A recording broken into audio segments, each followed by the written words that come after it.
غوث اعظم کی سیرت، آپ کی لائف کیسی تھی، اس سے میں اور آپ کیا سیکھ سکتے ہیں، وہ میں چند باتیں کر دیتا ہوں۔ غوث اعظم رضی اللہ تعالیٰ اپنے زمانے کے سب سے بڑے عالم تھے، اپنے زمانے کے سب سے بڑے مفتی تھے۔ آپ مدرسے میں جاتے بھی تھے اور بعد میں مدرسہ پڑھاتے بھی تھے۔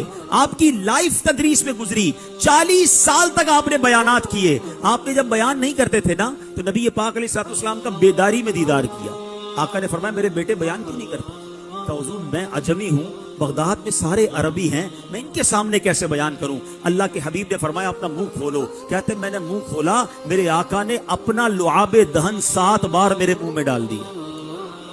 ہائے ہائے، تھوڑی دیر بعد شام ہوئی تو مولا علی کا دیدار ہوا۔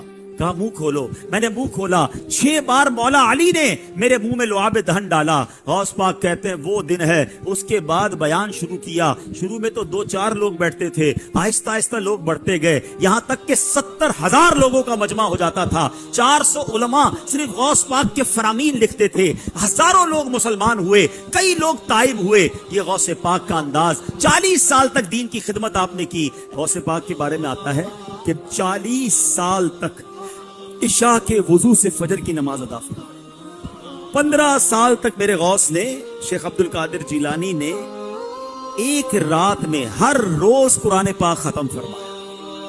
یہ مقام اور مرتبہ دیکھو ان کا، محبت ہم سب کو ہے غوث اعظم سے، مگر ان کے فٹ سٹیپ پر، ان کے نقشے قدم پر کون چلنے کے لیے تیار ہے؟